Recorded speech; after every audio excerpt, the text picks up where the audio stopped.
अस्सलाम वालेकुम वरहमतुल्लाहि वबरकातुहू। दोस्तों, कुछ चंद गुजारिशात मैं आपसे करना चाहता हूँ। उम्मीद करता हूँ कि आप सुनेंगे और आगे दूसरों तक भी पहुँचाएंगे। हमारी इसके अगराज़ो मकासद ये है कि रियासती गवर्नमेंट जो कि पिछले 2 साल से मौजूदा सरकार है, उसने जिस तरह की जुल्म और ज्यादती सुबह जम्मू के मुसलमानों पे बिलखुसूस गुजर बकरवाल तबका पे की जा रही हैं, और उसमें भी स्पेशली चौधरी लाल दोस्तों, अभी हाल ही में तकरीबन 3-4 दिन पहले तालिब हुसैन को अरेस्ट किया गया था। और उसको अरेस्ट करने की वजह कि अभी जम्मू में एक जो गुज्जर फैमिली थी उसको पुलिस ने टारगेट किया और रात को वहाँ जाकर उनसे मारपीट की, बदसलूकी की। वो वीडियो भी आपने या फ़ोटो वगैरह देखे होंगे। तो उसके लिए तालिब हुसैन ने एक वीडियो बनाया था कि ये सरासर गलत है।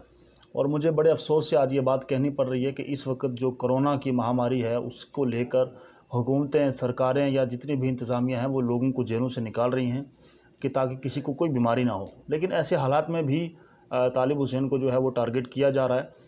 और उसको जब अरेस्ट किया गया था तो वहाँ से फिर 2 दिन के बाद उसको ज़मानत मिली और उसको रिहा किया पुलिस स्टेशन से।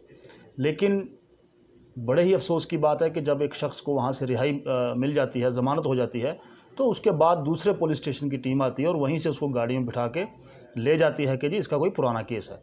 तो मेरी आपसे ये अपील रहेगी कि आप जो है उसका भरपूर साथ दें। बिला शक लॉकडाउन है, लेकिन सोशल मीडिया के ज़रिए जिस तरह पहले भी आप लोगों ने कैंपेन चलाई थी उस तरह एक कैंपेन चलाएं ताकि उसको जल्द रिहा किया जाए। तालिब हुसैन का कोई तारुफ देने की मुझे ज़रूरत नहीं है। आप सब जानते हैं कि तालिब कौन है और उसने क्या किया और उसका मिशन क्या है, वो आप सब बखूबी जानते हैं।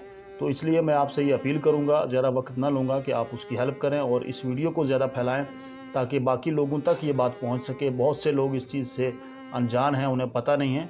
तो तमाम दोस्तों तक ये बात पहुँचाई जाए ताकि उस शख्स की मदद हो सके। आप सबका बहुत बहुत शुक्रिया। मुझे अपनी दुआओं में याद रखें। अल्लाह हाफिज़।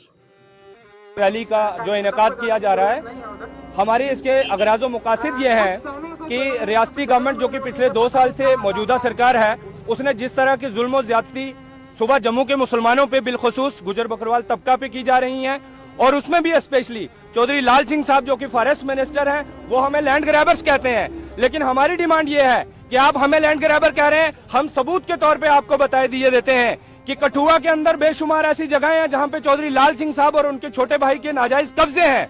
हमारी डिमांड ये है कि सबसे पहले सीबीआई इंक्वायरी जो है, सीबीआई इंक्वायरी उनके खिलाफ बिठाई जाए। और चूंकि चौधरी लाल सिंह साहब anti tribal and anti Muslim है, इसलिए उनका पोर्टफोलियो वापस लिया जाए। दूसरी सबसे अहम डिमांड हमारी ये है कि जेडीए के नाम पे, फ्लड कंट्रोल के नाम पे, इरिगेशन के नाम पे सिलेक्टिव एविक्शन का जो काम चल रहा है उसको बंद किया जाए। हम ये नहीं कहते कि जेडीए के नाम से जमीनें खाली करवाना बंद कर दें, हम सच में ये बात चाहते हैं कि जमीनें खाली हों, लेकिन आप सिर्फ एक तबका को निशाना बनाएंगे, ये हम कतई बर्दाश्त नहीं करेंगे।